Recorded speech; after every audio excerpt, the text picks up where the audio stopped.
दोस्तों, कहानियां अक्सर किताब के पन्नों में लिखी जाती हैं, लेकिन कुछ कहानियां ऐसी होती हैं जो जिंदगी के मुश्किल पन्नों से निकलकर जीत की मंजिल तक पहुंचती हैं। आज हम आपको मिलवाने जा रहे हैं एक ऐसे नाम से जिन्होंने 12th स्टैंडर्ड में बोर्ड एग्जाम्स में गोल्डन कैरी स्कूल से जिले में फर्स्ट रैंक हासिल किया है और टॉपर बन करके दिखाया है। बल्कि उस हर एक स्टूडेंट्स के लिए एक इंस्पिरेशन का सोर्स बन गई हैं, जो रिसोर्सेस की कमी की वजह से डर जाते हैं और सोचते हैं कि हम अपने सपने पूरे नहीं कर सकते हैं। और इस पॉडकास्ट को हम शूट कर रहे हैं द मिशन डेवलपमेंट एकेडमी के इस टॉपर स्टॉक सीरीज में। तो चलिए उनसे मिलते हैं और उनका नाम है निधि सिंधे। तो हाय निधि, कैसे हो? सर मैं अच्छी हूँ। आप कैसे हैं? मैं भी बहुत बढ़िया हूँ। Sir first of all I would like to say thank you for inviting me here. Okay. Nidhi, सबसे पहले आप मुझे बताओ अपने स्कूल का नाम। आप किस स्कूल में पढ़ते हो? मैं golden carry public higher secondary school में पढ़ती हूँ। ओके। और अपने फैमिली बैकग्राउंड के बारे में बताओ। पापा क्या करते हैं? घर में कितने लोग हैं? घर में मैं पापा मम्मी मैं मेरे एक भाई एक बहन है। मैं सबसे बड़ी हूँ। मेरे पापा एक प्राइवेट जॉब करते हैं रेलवे में और मम्मी हाउसवाइफ। ओके निधि, ये मुझे बताओ कि जब रिजल्ट्स आपने देखा, सबसे पहले रिजल्ट किसने देखा? पापा ने देखा या आपने देखा? सबसे पहले रिजल्ट मैंने देखा था। ओके। तो जब रिजल्ट देखा तो आपको कैसा लगा? पहले तो मुझे बिलीव नहीं हुआ कि 96% आए हैं। देन फिर मैंने देखा कि हाँ 96% ही है, तो फिर मैंने बताया पापा मम्मी को और वो लोग बहुत ज्यादा खुश थे। मेरे भाई बहन भी बहुत खुश थे। देन निधि, अच्छा मुझे ये बताओ कि जब आपने होर्डिंग्स, बैनर्स, न्यूज़पेपर में अपनी कटिंग्स देखी, पेपर्स में नाम आया, तो उस टाइम पे पेरेंट्स का रिएक्शन कैसा? पेरेंट्स को बहुत प्राउड फील हुआ। सबसे पहले तो एक रहता है ना, मतलब बहुत मिडिल क्लास फैमिली के लिए कि मतलब किसी का न्यूज़पेपर में नाम आ जाए, पिक्चर आ जाए तो बहुत बड़ी बात होती है। तो ऐसे ही मेरे मम्मी पापा के लिए भी बहुत बहुत प्राउड वाली फीलिंग थी। क्या अगर मैं आपसे एक क्वेश्चन पूछूं, क्या 10th क्लासेस में भी आपके न्यूज़पेपर्स में फोटोज वगैरह आई थी क्या 10th क्लासेस में? नहीं। अच्छा मुझे ये बताओ कि एक स्कूल से, गोल्डन कैरी स्कूल से आपने टॉप किया, जिले में फर्स्ट रैंक ले आए, तो स्कूल का कैसा सपोर्ट रहा आपको? स्कूल का फुल सपोर्ट था। शुरू से मतलब मेरी जर्नी 12th की स्टार्ट हुई जब से ही सर ने, वो जो मतलब डायरेक्टर सर ने और हमारे प्रिंसिपल सर संजू सर ने, उन्होंने फुल सपोर्ट किया था। पर्सनली वो सभी सभी स्टूडेंट्स पे ध्यान देते थे। पूछते थे कि कोई कोई सब्जेक्ट की टीचर को समझ नहीं आ रहा है या किसी भी में कोई भी डाउट होता था तो हम उनसे बात कर सकते थे। और उन्होंने हमें फुल सपोर्ट किया है, हर मतलब हर मोमेंट में उन्होंने सपोर्ट किया है। निधि, ये बहुत अच्छी बात है। जब हमें स्कूल का सपोर्ट मिलता है तो कहीं ना कहीं हम बहुत आगे जाते हैं।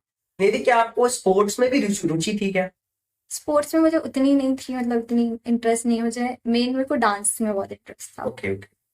अच्छा, आपने अपनी स्टडी के लिए कुछ प्लान बनाया था कि नहीं 12th क्लास में मुझे ऐसे स्टडी करनी है, तो कैसे आपने अपनी पढ़ाई करी? पहले तो मैंने स्टार्टिंग से अप्रैल से अपनी पढ़ाई स्टार्ट कर दी थी। ओके। मतलब जैसे ही मेरा 11th कंप्लीट हुआ उसके बाद मैंने 12th का स्टार्ट कर दिया था। तो पहले इंग्लिश हिंदी में उतना ध्यान नहीं दिया था। मैंने मैथ्स अकाउंट्स और मैनेजमेंट में ज़्यादा ध्यान दिया था। ओके इंग्लिश हिंदी को मैंने थोड़ा मतलब प्रेफर कम किया। ओके। तो अकाउंट्स के लिए या मैथ्स के लिए कुछ अलग स्ट्रेटेजी बनाई थी? कैसे पढ़ा था उसको, उसके बारे में? मैथ मैथ्स के लिए मैंने बनाई थी स्ट्रेटेजीज। और मैथ्स का क्या है ऐसा कि उन उसको डेली प्रैक्टिस हमें करना है, तो ही हम उसमें परफेक्ट हो पाते हैं। ठीक है, मैथ्स का मैं ऐसा करती थी कि हम कोचिंग में जो भी हम पढ़ते थे, ठीक है, तो उसको डेली प्रैक्टिस मैं घर में करती थी। जो सर पढ़ाते थे उसको मैं डेली घर में प्रैक्टिस करती थी। और सर एक्सरसाइज ही कराते थे तो मैं एग्जाम्पल भी करती थी। तो एनसीईआरटी मस्ट, मैंने एनसीईआरटी से ही करा है। तो एनसीईआरटी के एग्जाम्पल्स और एक्सरसाइज क्वेश्चन कर। ठीक। यानी कि आपने जो एनसीईआरटी है उसको फॉलो किया, उसके एग्जांपल्स फॉलो किए, हाँ। और जो भी सर क्वेश्चंस वगैरह कराते थे तो उनको आप बहुत अच्छे तरीके से करते थे। और अच्छा ये बताओ कि मैथ्स या फिर अकाउंट्स, आपको इन दोनों सब्जेक्ट्स में टफ क्या लगता था? कठिन कौन सा लगता था? I guess maths. Maths tough लगता था क्योंकि मैथ्स में प्रैक्टिस आई थिंक की ज्यादा करनी पड़ती है। मैथ्स में ज्यादा। ओके। अच्छा ये बताओ कि कभी ऐसा लगा कि मेरी जो कैपेबिलिटीज है या मैं ये चीज जो करने वाली हूँ या जो मैंने अपना ड्रीम देखा है, सपना देखा है कि मुझे यहाँ तक पहुंचना है, या 95% 90% लाना है, तो क्या पहले से ही प्लान कर रखा था क्या? हाँ, पहले से मतलब मैंने सोच रखा था कि करना है, मुझे 95 प्लस स्कोर करना है।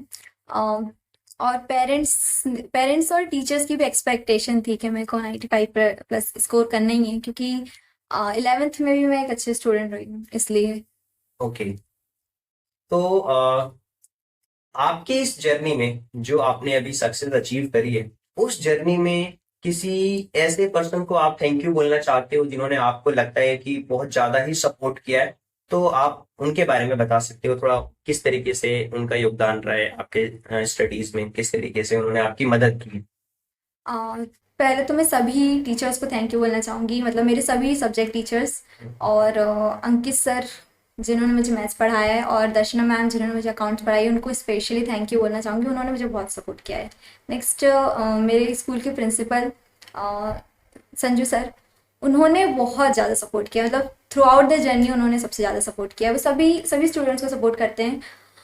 और मतलब उन्होंने मुझे नोट्स वगैरह प्रोवाइड करवाए, और जो भी ज़रूरी चीज़ें होती हैं हमारे लिए, जैसे मॉक टेस्ट पेपर वगैरह, ओके। वो सब भी सर ने बहुत ज़्यादा प्रोवाइड कराए, मतलब इन हिसाब से बहुत हेल्पफुल होता है। और मॉक टेस्ट बहुत इंपॉर्टेंट होते हैं, क्योंकि हमको फिर एक आइडिया मिल जाता है कि हमें किस तरीके से पेपर देना, हम किस टाइम पे कितना दे पा रहे हैं ओके। क्वेश्चन सॉल्व करना। तो क्या किसी क्वेश्चन को सॉल्व करते टाइम पे आप टाइमर वगैरह यूज करते थे? टाइमर मैं यूजुअली अकाउंट्स के लिए करती थी, क्योंकि उसमें थोड़ा लेंदी जाते हैं जो न्यूमेरिकल्स होते हैं, हाँ। तो उसके लिए मैं टाइमर यूज़ किया करती थी। ओके। और जैसे मान लो कि आप घर पे पढ़ रहे हो, तो कोचिंग का तो एक पर्टिकुलर टाइम होता है कि इस टाइम पे आपको इस टाइम जाना है, और जैसे आप घर पे पढ़ रहे हो और कभी डाउट आ गया, तो आप कैसे उस डाउट को सॉल्व करते थे? मैं डाउट इंटरनेट का हेल्प लेती थी, मैं यूट्यूब से। यूट्यूब बहुत यूज़फुल होता है, यूट्यूब से मैं जो डाउट होते थे मैं उनको यूजली सॉल्व कर लेती थी। ओके। और जैसे कि हर एक स्टूडेंट जो टॉप करता है, उसकी जर्नी में नोट्स बनाना, रिवीजन करना, जैसा कि आपने बोला मॉक टेस्ट भी देना बहुत जरूरी होता है। तो आपके लिए ये कितना हेल्पफुल रहा है? जब आपने इसको लगातार किया तो कितना ये आपके लिए फायदेमंद है? नोट्स जो थ्योरेटिकल सब्जेक्ट होते हैं, जैसे कि मैनेजमेंट मेरा थ्योरी सब्जेक्ट है, तो हाँ। उसमें नोट्स बनाना बहुत इंपॉर्टेंट होता है, क्योंकि उसमें थ्योरी, जो चैप्टर में थ्योरी होती है वो बहुत ज़्यादा दी होती है, तो हमको ऐसा चाहिए होता है कि समरी या फिर इंपॉर्टेंट जो पॉइंट्स है वो हमारे रहें, ताकि हम उसको बार बार पढ़ें, तो हम रिवाइज करें, तो हमारे माइंड में फिट हो जाए। तो मैनेजमेंट के मैंने नोट्स बनाए थे एनसीईआरटी से। ठीक है। एनसीईआरटी से मैंने उनके नोट्स बनाए थे मैनेजमेंट के, और मैं वीकली उनको रिवाइज करती थी, मतलब जैसे पूरे हफ्ते हमने जो पढ़ लिया उसको वीकली, मतलब संडे को हम रिवाइज करते थे। अच्छा, ये बताओ कि बहुत सारे ऐसे बच्चे हैं जो ये सोचते हैं कि यार मेरे पास ये बुक्स नहीं है या रिसोर्सेज की कमी है, तो उनके लिए क्या कहना चाहोगे? आज के दौर में इंटरनेट है, मोबाइल फोन है, तो उनका यूज करके भी क्या बच्चे अच्छा स्कोर कर सकते हैं? डेफिनेटली मेरे हिसाब से, मतलब जरूरी नहीं है कि हम कोचिंग ही जाएं तो ही हम अच्छे स्कोर कर सकते हैं, बिना कोचिंग के भी हम देखते हैं कि मतलब टॉप कर जाते हैं बच्चे। हाँ। तो इंटरनेट आजकल है, यूट्यूब, उसमें हम फ्री ऑफ कॉस्ट हम सब कुछ पढ़ सकते हैं, हमें सब कुछ अवेलेबल है वहाँ पर। और एनसीईआरटी बुक, वो भी हम डाउनलोड कर सकते हैं फ्री में। तो ऐसा नहीं है कि हम रिसोर्सेज की कमी की वजह से हम पीछे रह सकते हैं, ऐसा नहीं है। आजकल सब कुछ अवेलेबल है, सभी के पास फोन भी होता है अवेलेबल, तो हम इंटरनेट की हेल्प से पढ़ सकते हैं। अच्छा। और जो डिफिकल्ट सब्जेक्ट्स होते हैं, जैसे मान लीजिए कि आपके लिए, आपके केस में आपको मैथ्स थोड़ा डिफिकल्ट लगा, किसी को अकाउंट्स लग सकता है, किसी को मैनेजमेंट लग सकता है, तो उसके लिए किस तरीके से प्लानिंग आपने की? या मंथली प्लानिंग करते थे, वीकली प्लानिंग करते थे, या हर 3 मंथ्स की एक स्ट्रेटेजी बनाते थे, उसको फॉलो करते थे? आपका क्या प्लान था? सर क्या है, हम हमेशा ऐसा नहीं कि हम जितना प्लान बनाते हैं वैसा वो वर्क करे, हमें एग्जैक्टली वैसा हो, तो बिल्कुल। मतलब हमें लंबे प्लान ज्यादा नहीं बनाने चाहिए, जैसे एक मंथ का इतना नहीं। मेरे हिसाब से 1 वीक का सही रहता था, तो मैं 1 वीक का तो बनाती थी, साथ ही साथ डेली का टारगेट भी बनाती थी कि डेली मुझे ये सब्जेक्ट पढ़ना है, मतलब मुझे इस सब्जेक्ट में इतना काम करना है, मैं ये बनाती थी। तो मतलब हर दिन का, जैसे मैं बताऊँ तो क्या होता था, मैं रात को ही बना के रख लेती थी कि मुझे सुबह अगले दिन क्या। ठीक ओके। है, मतलब मैं रात को लिख लेती हूँ मुझे ये सब्जेक्ट में ये टॉपिक्स करने हैं, फिर सुबह मैं वो मतलब वो दिन पूरा ऐसा कर लेती हूँ। तो हमारे पहले से डिसाइड रहता है कि हमें क्या करना है, तो हमारा टाइम वेस्टिंग होता है। बिल्कुल, ये बहुत अच्छी बात है। और मैं आपको बता दूं कि पिछले 5 से 6 सालों से मैं खुद पर्टिकुलरली इस चीज को फॉलो कर रहा हूँ कि रात को सोने से पहले हमने अपना एक प्लान बनाया कि आगे अगले दिन क्या करना है, राइट? और जब हम इस तरीके से आगे बढ़ते हैं तो कहीं ना कहीं हमारा जो माइंड होता है बिल्कुल फोकस्ड होता है, हम डिस्ट्रैक्ट नहीं होते हैं। अच्छा, डिस्ट्रैक्शन से मुझे एक क्वेश्चन याद आया कि आज का जो दौर है मोबाइल फोन का है, सोशल मीडिया का है, और हर कोई अपने आप को फ्लेक्स करता है और यूज करता है, सोशल मीडिया यूज करता है। तो आप कभी उससे डिस्ट्रैक्ट हुए या फिर आप उससे दूर रहे या उसको कैसे मैनेज किया, ये बताओ। मतलब सर आजकल, लेकिन जब हम पढ़ाई कर रहे हैं, ठीक है, पढ़ाई के समय फोन यूज नहीं करती थी। अगर कोई डाउट हो गया तो भी उस समय यूज नहीं करती थी, मैं बाद में यूज करती थी। पहले अपना पढ़ाई हो गई। और सोशल मीडिया, मैं सोशल मीडिया में नहीं हूँ, मैं सिर्फ व्हाट्सअप यूज करती थी। उसके अलावा मैंने इंस्टाग्राम वगैरह डाउनलोड नहीं किया है। ओके। तो इंटरनेट मतलब मैं यूट्यूब में देखती थी, जो अच्छे चैनल्स हैं, जो यूजफुल चीजें हैं, वो देखती थी मैं। तो मतलब मोबाइल भी यूज किया है, बट पढ़ाई के समय में उसको यूज नहीं करती। अच्छा, निधि मुझे ये बताओ कि कभी कभी ऐसा होता है हम लगातार पढ़ रहे हैं और हमें मेंटल स्ट्रेस होता है, तो उसको कैसे मैनेज करते थे? फैमिली से बात करके। ओके। मेरे भाई बहन है ना, बहुत मतलब उनसे बात करके मेरा स्ट्रेस वैसे ही पूरा हल्का हो जाता था। तो फैमिली से बात करने से हमारे क्या होता है, पूरा स्ट्रेस दूर हो जाता है मेरे लिए। तो ओके, ये बार करती बहुत अच्छी बात है कि आप अपनी फैमिली को भी टाइम देते थे, अपने स्ट्रेस को मतलब उनसे बात करके दूर कर लेते थे। एक क्वेश्चन मैं आपसे पूछना चाहूंगा कि निधि मुझे ये बताओ कि आप जब फ्री टाइम होता था, जैसे बहुत बार होता है हमारे पास एक फ्री टाइम है, तो उस टाइम पे क्या करते थे? कुछ खेलते थे या फिर क्या करते थे? फ्री टाइम में मैं थोड़ा फोन देख लेती थी। और ओके। जैसे शाम का टाइम है तो मैं अपने भाई के साथ बैडमिंटन भी खेल लेती थी। ओके। क्योंकि थोड़ा सा फिजिकल वर्क भी हमें करना चाहिए, तो हम थोड़ा बैठे बैठे ऐसे बोर हो जाते हैं। तो फिजिकल वर्क भी करते थे थोड़ा? अच्छा, घर का काम भी करते थे या मम्मी हेल्प करती थी स्टडी के दौरान? मम्मी मम्मी का तो फुल सपोर्ट था। मतलब मम्मी मम्मी ने कभी नहीं कहा कि कुछ करो। मैं पढ़ रही होती हूँ तो जब मम्मी कुछ नहीं कहती है, मम्मी का तो सपोर्ट था। अच्छा, और पापा का भी कुछ सपोर्ट रहा? कभी पूछा पापा ने क्या पढ़े हो क्या नहीं पढ़ा? कुछ चीजें मतलब कुछ चेक किया हो कि नहीं आज ये पढ़ रही हो कि नहीं पढ़ पा रही हो, या पापा दूर रहते हैं कहीं जॉब करते हैं, कैसा क्या था? पापा का ऐसा ही, पापा और मम्मी दोनों को मुझ पर फुल मतलब पूरा विश्वास है उनको। उन्होंने मुझे कभी चेक नहीं करा कि मैं क्या कर रही हूँ क्या नहीं कर रही हूँ। ओके। तो उन्होंने मतलब वो मुझ पर इतना विश्वास करते हैं, शायद उसी के लिए मैं इतना कुछ करती हूँ, क्योंकि उनका मुझ पर बहुत ज्यादा विश्वास है। मतलब ट्रस्ट है, हाँ, ट्रस्ट। ठीक है, ये चीज। अच्छा, ये बताओ आपके हिसाब से जो बच्चे 12th क्लास में पढ़ रहे हैं और बहुत सारे बच्चे आपको देख करके टॉपर बनना चाहते हैं, तो क्या जरूरी चीज है उनके लिए? कौन सी ऐसी चीजें हैं जो अगर वो फॉलो करेंगे तो वो भी टॉपर बन सकते हैं या बहुत अच्छा मार्क्स गेन कर सकते हैं? क्या आप सजेस्ट करना चाहोगे? जैसे हमारा होता है जब हम फोन देखते हैं, ठीक है, हम बोलते हैं कि हम बस 5 मिनट फोन देखेंगे फिर पढ़ लेंगे, ऐसा होता है। हाँ, तो मैं इसको ना 5 मिनट रूल कहती हूँ। ओके। क्या होता है, जब हम पढ़ाई करने बैठते हमारा माइंड ऐसा है कि हम जिस चीज में लग जाते हैं तो हम वही करने की हमारा मन करता है। तो जब आपको पढ़ाई करने का मन नहीं करता है तो आप बस अपने माइंड को बोलिए कि बस 5 मिनट में पढ़ो, ठीक है। तो बस 5 मिनट आप बुक खोल के बैठ जाइए, भले आपको मन लग रहा हो नहीं हो कि आप पढ़ रहे हो नहीं पढ़ रहे हो, बस उसको खोल के बैठ जाइए। फिर आप देखोगे आपको खुद से उसमें मन लगता जाएगा। तो आप 5 मिनट का, ये 5 मिनट रूल मेरा है। मेरा मन नहीं करता था तो वही मैं बैठ जाती थी पढ़ने। तो फिर अपने आप ही उस चीज में इंटरेस्ट आता ओके, ये बहुत अच्छी बात है। और मुझे लगता है आपके जवाबों से कि कहीं ना कहीं आप सेल्फ हेल्प बुक्स भी पढ़ते थे क्या? जो आप ऐसी बुक्स जो आपको इंस्पायर करती हैं, कुछ सीखने को मिल रहा है, या उससे रिलेटेड कोई वीडियोस वगैरह देख रहे हो कि हाँ इससे हमारी प्रोडक्टिविटी बढ़ सकती है, टाइम को इस तरीके से मैनेज किया जा सकता है? है। हाँ, यूट्यूब में वीडियोस देखती थी ओके। ध्रुव राठी की। ओके, अच्छी बात है। अच्छी मेरे को ऐसा लगता है कि हर एक बच्चे को अच्छी चीजें अगर कंज्यूम करेंगे तो उनका माइंड ऑटोमेटिकली अच्छा होता जाएगा और चीजें वो सीखते जाएंगे। अच्छा, डिसिप्लिन और डेडिकेशन को लेकर के आप क्या बताना चाहोगे, जो बच्चे आगे आने वाले समय में बोर्ड एग्जाम्स की प्रिपरेशन कर रहे हैं उसके हिसाब से? डिसिप्लिन में ये कहूंगी कि डिसिप्लिन होके पढ़ना बहुत इंपॉर्टेंट है। डिसिप्लिन इन द सेंस कि आप कितने कंसिस्टेंट हैं, यानी कि जब आप पढ़ रहे हैं तो मतलब ऐसा नहीं कि अगर आपने जैसे टारगेट बनाया, हमने डेली हम टारगेट बनाते हैं, तो अगर आपका टारगेट पूरा नहीं हुआ है तो ऐसा नहीं कि आप जस्ट कैजुअली आप छोड़ दे रहे हो। ऐसा नहीं, आपको पूछना है अपने आप से कि आपने क्यों नहीं किया, आपने टाइम वेस्ट क्यों किया। ठीक है, आपको अपने से सवाल पूछना है, क्योंकि जब तक हम खुद से नहीं करेंगे तो कोई और हमें कुछ नहीं बताने वाला है। हमें अपने लिए ही करना है सब कुछ। बिल्कुल। निधि ये बताओ, आगे आपको क्या करना है, करियर को लेकर के, फ्यूचर को लेकर के आपकी क्या प्लान्स मैं आगे सीए करूंगी, सीए करना चाहती हूँ। है? ओके। मेरे पापा का भी यही सपना है कि मैं सीए करूँ, और मेरा भी यही है। ठीक।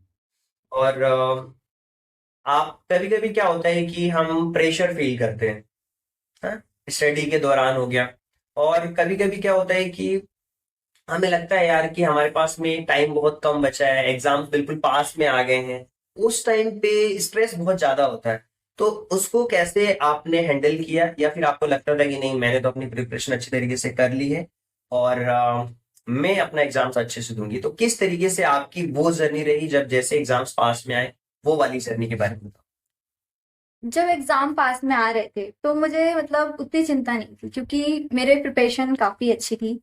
तो उस वजह से मुझे ज्यादा चिंता हो नहीं रही थी। बट एग्जाम्स पहले डर तो थोड़ा लगता ही है, ठीक है। तो सबका मतलब पेरेंट्स हो गए मेरे, ठीक है। मैं जब भी एग्जाम देने जाती थी ना, पहले उनका आशीर्वाद लेती थी। उनका उनकी मतलब वो बोलते थे कि हाँ तू तो अच्छा करेगी। तो उनकी एक बात थी जो होती है ना, पॉजिटिव वाइब आ जाती है, हमें हमेशा पॉजिटिव ही रहना चाहिए। मतलब मैं कभी ये नहीं सोचती थी कि मुझसे नहीं हो पाएगा, या फिर मैं मतलब मेरे अच्छे मार्क्स नहीं आएंगे। मैंने ये कभी नहीं सोचा, मैंने हमेशा पॉजिटिव पर हमेशा मैंने यही सोचा कि हाँ मेरा अच्छे है। क्योंकि पॉजिटिव रहना बहुत जरूरी होता ओके।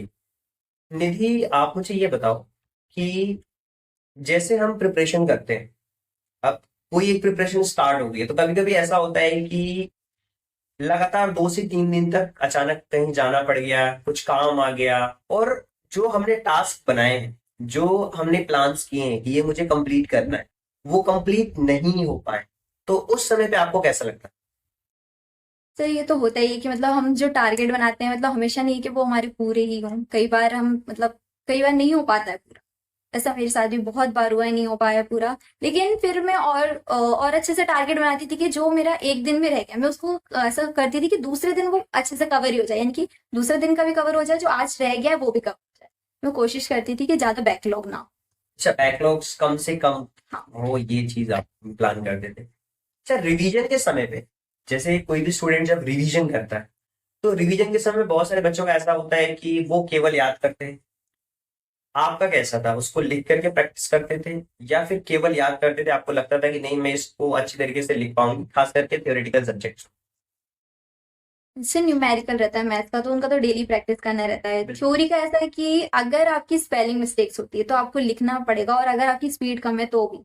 तो मेरी जैसे स्पेलिंग मिस्टेक नहीं होती थी, तो मैं जब याद करती थी तो मैं लिख के नहीं देखती थी, मैं सिर्फ याद कर लेती थी। और ये जो टाइमिंग का जो हमारे रहता है, उसका मैं ऐसा करती थी, जैसे मैंने आपको बताया था मॉक टेस्ट होते थे। तो मैं जैसे 3 घंटा हमारा पेपर होता है, तो मैं 2.5 घंटे में कोशिश करती थी कि पूरा पेपर कंप्लीट हो जाए मेरा। तो वहां पे मेरी टाइमिंग वहां पे कवर हुई, तो मैंने वहां पे ऐसे प्रैक्टिस की थी। ओके। निधि, मैंने देखा है हमारे टाइम पे, अभी भी बच्चे ऐसा करते हैं। जैसे आप एग्जाम हॉल से बाहर निकलते हो, हम्म। तो बच्चे आंसर्स मैच करते हैं, एमसीक्यूज देखते हैं कि हाँ तुम्हारे कितने सही गए, मेरे कितने सही गए। तो कभी कभी क्या होता है, कोई कोई बच्चा बोल देता है हम तो सही होते हैं, लेकिन दूसरा कोई बोलता है ये गलत है तेरा। तो उस टाइम पे कैसा फील होता था कि यार कहीं मेरा गलत तो नहीं चला गया, या अपने आप में कॉन्फिडेंस था कि नहीं यार मैंने तो अच्छे से किया है, मेरा तो सही गया होगा, बाकी किसी का पता नहीं, या फिर आप कंपेयर ही नहीं करते थे?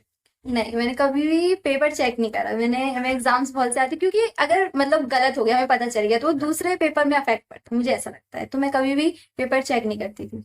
ये बहुत सारे बच्चे चेक करते हैं। करते हैं और करना चाहिए, मतलब हाँ, जैसे हमारे पूरे पेपर हो जाना, उसके बाद चेक करना चाहिए।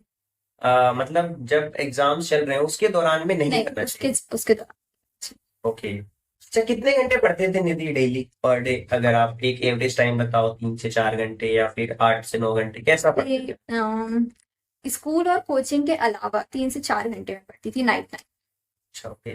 तो मतलब आप किस तरीके का आपका मतलब? टाइम। 7 बजे मैं उठ जाती थी, तो अपना हाँ, रेडी वेडी होके मैं स्कूल जाती थी, और स्कूल रहता था 1:30 बजे तक, ठीक है। फिर मैं 1:30 बजे अपना घर आ गए 2 बजे तक। फिर थोड़ा रेस्ट करती थी, फिर मेरी कोचिंग होती थी 3 बजे से। तो मैं 3 बजे से 6 बजे तक मेरी कोचिंग होती थी, ठीक है। तो मैं घर आ जाती थी, फिर मैं 6 बजे फिर थोड़ा स्नैक्स वगैरह, फिर रेस्ट करके 7 बजे से मैं पढ़ना स्टार्ट करती थी। एक स्लॉट होता था मतलब मेरा 7 से 8:30 बजे, तो उसमें मैं मैथ्स करती थी, मैथ्स की प्रैक्टिस करती थी, जो भी कोचिंग में हुआ वो। और फिर उसके बाद मेरा डिनर टाइम रहता था, डिनर डिनर कर लिए। फिर उसके बाद 9 बजे से फिर मैं पढ़ना स्टार्ट करती थी, तो 9 बजे से 12 या 1 कभी कभी बच जाते थे। तो मतलब जब तक मेरे टारगेट कंप्लीट नहीं होते तो उस बेसिस पर। ओके, मतलब आपका ये था कि जो आपने टाइम स्लॉट्स डिसाइड कर रखे हैं कि इतने बजे से इतने बजे तक मुझे ये काम कंप्लीट करना है, तो उस टाइम पे आप उसको कंप्लीट कर लेते थे, करेक्ट? यस। ओके। अच्छा, ये बताओ कि इस कंप्लीट जर्नी में अगर मैं आपसे पूछूं कि स्कूल्स का खास करके बहुत योगदान होता है, तो आप उनको थैंक यू किस तरीके से बोलोगे? जो भी आपकी स्कूल के डायरेक्टर सर हैं या प्रिंसिपल सर हैं, उनके लिए क्या मैसेज है आपका? डायरेक्टर सर को मैं स्पेशली थैंक यू बोलना चाहूंगी, क्योंकि वो स्पेशली जो लड़कियां होती है उनको वो बहुत सपोर्ट करते हैं, मतलब अपनी बेटी जैसे मतलब फुल सपोर्ट करते हैं एकदम। और सर ने स्कूल में अनाउंसमेंट की थी कि जो भी 95 प्लस लाएगा उनको 25,000 देंगे। वो भी एक ओके। बहुत ज्यादा मोटिवेशन का काम करता है ओके। सभी बच्चों के लिए। तो डायरेक्टर सर को मैं स्पेशली थैंक यू बोलना चाहूंगी। और संजू सर ओके। प्रिंसिपल हैं हमारे, हाँ। वो फुल सपोर्ट करते हैं, सभी बच्चों को स्पेशली ध्यान देते हैं। जैसे कोई भी नोट्स वगैरह हैं वो प्रोवाइड कराते हैं। और जो भी हमारी दिक्कतें हैं मतलब हम उनसे बात कर सकते हैं, अगर कोई प्रॉब्लम होती है तो उनको बता सकते हैं। वो प्रॉपरली हम मतलब सभी पे ध्यान देते हैं, सभी बच्चों पर। एक मैसेज उन स्टूडेंट्स को दीजिए जो अभी इस समय पे बोर्ड एग्जाम्स की प्रिपरेशन कर रहे हैं, चाहे वो 10th क्लास में हो चाहे वो 12th क्लास में। उनको आप क्या मैसेज देना चाहोगे कि कैसे उनको पढ़ना चाहिए, कैसे प्लानिंग करनी चाहिए, कैसे स्टडी करनी चाहिए, उनके बारे में आप एक मैसेज दीजिए। कंसिस्टेंट रह के पढ़ाई करनी चाहिए, मेन बात। मतलब हमें डेली डेली थोड़ा थोड़ा हमें टाइम महीने पहले ही पढ़ाई स्टार्ट कर रहे हैं ऐसा नहीं, हमें एटलीस्ट जैसे हमारे ये हमारे जो मेन सब्जेक्ट होते हैं उनका कोर्स हो जाए तो 3-4 महीने पहले हमें जिस पेपर हमारा है उसके 3-4 महीने पहले हमें स्टार्ट कर देना चाहिए। मुझे ना हिंदी से बहुत डर लगता है। अच्छा। हिंदी मेरा बहुत वीक सब्जेक्ट था। ओके। मेरे हाफ ईयरली और इन सब में भी हिंदी में ही सबसे ज्यादा कम आते थे। तो मुझे ऐसा डर लगता था कि मेरे बोर्ड में भी उसमें कम आएंगे, उस वजह से मैं पीछे रह जाऊंगी। बट उसमें मेरे बहुत अच्छे मार्क्स आ गए। ओके। 98 आए थे मुझे उसमें हिंदी में। फिर मैंने इंग्लिश हिंदी की भी मैंने प्रिपरेशन स्टार्ट कर दी थी 3-4 महीने पहले से। जो हमारा एग्जाम था उसके 3-4 महीने पहले से। और मैं कहूँगी कि मॉक टेस्ट यानी कि जो हमारे पेपर होते हैं, है ना, प्रीवियस ईयर के पेपर। प्रीवियस ईयर हाँ, पीवाईक्यूज बहुत इंपॉर्टेंट होते हैं यहाँ हाँ। पे। पीवाईक्यूज में हर सब्जेक्ट के मैंने पीवाईक्यूज तो किए हैं, क्योंकि बहुत मतलब 50% तो उसमें से आता ही है पीछे से। बिल्कुल। और मॉक टेस्ट पेपर देना चाहिए, जैसे हम पीवाईक्यूज दे सकते हैं, या फिर जो बोध या अध्ययन का भी बहुत अध्ययन भी बहुत यूजफुल होती है, तो उसमें जो हमारे सेट दिए होते हैं उससे भी हम प्रैक्टिस कर सकते हैं। या फिर और एमपी बोर्ड जो है हमें सैम्पल पेपर प्रोवाइड करता है, बिल्कुल। Model paper. तो हमें उससे भी प्रैक्टिस करना चाहिए, यानी कि उसमें हमारा जो एग्जाम टाइमिंग होता है वो 3 घंटे होता है, तो हमें 2.5 घंटे में कोशिश करना चाहिए कि 2.5 घंटे में हमारा हो ही जाए। तो मॉडल्स पेपर आपने लगाए, लगभग कितने मॉडल पेपर लगाए आपने नहीं, सारे सब्जेक्ट्स को मिला के? अब सब्जेक्ट मतलब एक इंडिविजुअल सब्जेक्ट में 7 से 8 तो मिला। और वो भी प्रॉपर टाइमिंग के साथ में, और आपने ये ध्यान रखा खास करके, जैसा मैं समझ पा रहा हूँ कि अगर 3 घंटे की टाइमिंग हमें दी है तो उसे हमें 2 से ढाई घंटे में कंप्लीट करना है, ताकि हमारे पास में लास्ट के जो 30 मिनट्स रह गए हैं तो उसमें हम क्रॉस चेक कर पाए, देख पाए, गो थ्रू कर पाए अपनी कॉपी को कि क्या चीज उसमें कमी रह गई है, तो उसको हम अपडेट कर लें वहीं पे। तो ओके, बहुत अच्छी स्ट्रेटेजी आपने बताई। एक और चीज, हाँ। जो हमारा आजकल मतलब जो है हमारा ओएमआर शीट आने लगी है। ओके। तो उसमें क्या होता है कि हमें ओएमआर शीट भरनी पड़ती है, तो एग्जाम टाइम में वो जो एग्जाम डे होता है उसमें आपको जैसे आपका है 8 बजे से होता है या 9 बजे से, तो आपको सिर्फ 10 मिनट पहले पहुंच जाना चाहिए, 10-20 मिनट पहले। क्या है, क्योंकि उसमें भी आपको बहुत टाइम लगता है, अगर उसमें गलती हो जाए तो बहुत उसमें भी प्रॉब्लम आ सकती है। ओके, तो मतलब ओएमआर फिल करने, आप कहने का मतलब ये कि बहुत सारे बच्चे ऐसे हैं जो एग्जाम सेंटर के बाहर तो होते हैं लेकिन क्लासरूम के अंदर नहीं पहुंचते, वो लास्ट मोमेंट पे पहुंचते हैं। तो कहीं ना कहीं उनका वो 5 से 10 मिनट वहां खराब हो जाएगा अगर वो लेट जाएंगे। तो अगर वो पहले जाएंगे तो पहले से चीजों को थोड़ा फिल करके रख सकते हैं, ताकि उनका पूरा फोकस अपने एग्जाम्स पे होगा, फिर वो क्वेश्चंस को देख पाएंगे अच्छी तरीके से। ओके, आप ये बताओ कि मम्मी पापा का सपोर्ट आपको रहा, आपकी छोटी सिस्टर ने भी आपको सपोर्ट किया है? हाँ, मेरे दोनों भाई बहन ने भी मुझे फुल सपोर्ट किया है, वो दोनों भी। ओके। और जैसे कि सबकी पर्सनल प्रोफेशनल लाइफ होती है, आपके हिसाब से आपका स्कूल हो गया, हम्म। स्कूल में मुझे होमवर्क मिला है, उस चीज को मुझे कंप्लीट करना है, और साथ में कॉपी में नोट्स भी बनाने हैं, रिवीजन भी करना है। तो कहीं ना कहीं एक हम प्रेशर फील करने लगते हैं एक टाइम पे, खास करके जब जब सारी चीजें एक साथ चल रही हो। मतलब कोचिंग्स में भी होमवर्क मिल रहे हैं आपको, वहां पे भी नोट्स बनाने हैं, रिवीजन करना है, स्कूल में भी कॉपी कंप्लीट करनी है, सारी चीजें। तो इन सारी चीजों को आपने किस तरीके से मैनेज किया? स्कूल का जैसे स्कूल में होमवर्क होता है, मैं स्कूल का होमवर्क कर लेती थी। और कोचिंग का तो मैं मतलब मैं सब मैंने टाइमिंग बना के रखी थी कि इस समय मुझे ये करना है, तो उससे प्रॉपर हो जाता। ओके, मतलब एक प्रॉपर टाइम बना लिया कि हाँ इस टाइम पे मुझे केवल लिखना है, या इस टाइम पे केवल मुझे मैथ्स के क्वेश्चन सॉल्व करने हैं, या इस टाइम पे मुझे ये चीज करनी है। और फिर वीक में रिवीजन करते थे, वो एक इम्पोर्टेंट पार्ट था। ओके, बहुत अच्छी बात है। बहुत अच्छा लगा। अगर आपको कुछ क्वेश्चंस मुझसे पूछने हो तो पूछ सकते हो निधि। ओके। और निधि, आप मुझे ये बताओ कि जो बच्चे 10th और 12th एग्जाम्स में जो अभी प्रिपरेशन कर रहे हैं, उनको आप एक ऐसा मैसेज दो सिलेबस को लेकर के, बच्चे बहुत घबराए हुए होते हैं। तो आप उनके लिए क्या मैसेज देना चाहोगे कि कैसे उन्हें सिलेबस कंप्लीट कर लेना चाहिए? सबसे पहले तो 12th हो या 10th हो, आपको सिलेबस सितंबर अक्टूबर अक्टूबर तक तो आपको कंप्लीट कर ही लेना चाहिए। फिर आपके पास नवंबर और दिसंबर रहता है रिवीजन के लिए। आपने जो सिलेबस कंप्लीट किया है पूरा, उसको नवंबर और दिसंबर में रिवाइज करना चाहिए, बहुत इंपॉर्टेंट है रिवीजन करना। फिर एक मंथ आपका बचेगा जनवरी और फरवरी।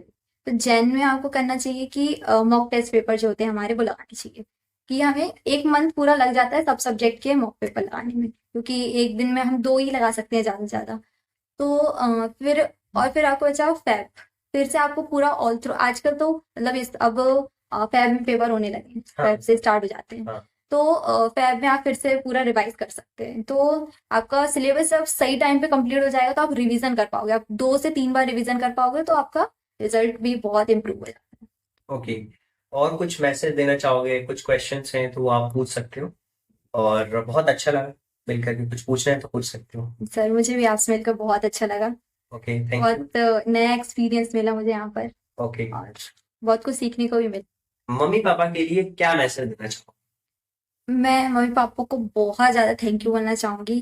मम्मी पापा ने मुझे बहुत ज़्यादा सपोर्ट किया है, मतलब मेरे पास वर्ड्स नहीं है उन लोगों को एक्सप्रेस करने की मेरी फीलिंग्स। इतना उन्होंने मुझे सपोर्ट किया है पूरी जर्नी में, अभी नहीं मतलब बचपन से ही वो मुझे पूरा सपोर्ट करते हुए आ रहे हैं।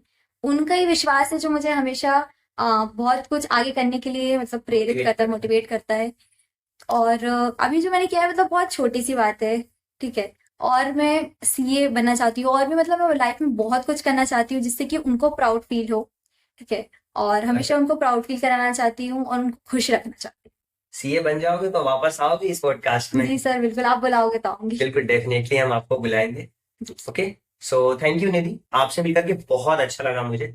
और आपकी जर्नी बहुत ही इंस्पायरिंग रही है। और उन बच्चों के लिए जो बच्चे ये सोचते हैं कि यार मेरे पास ये रिसोर्सेस की कमी है, या मेरे पास कहीं ना कहीं लगता है कि यार ये स्टैंडर्ड बुक्स नहीं है, ये नहीं है, वो नहीं है। आज के समय में इंटरनेट है, जैसा कि निधि ने बताया, आप उससे बहुत सारी चीजें सीख सकते हो। आपके पास अनलिमिटेड पावर है एक छोटे से मोबाइल फोन में। Okay, so thank you so much. Thank you sir. Thank you Nidhi.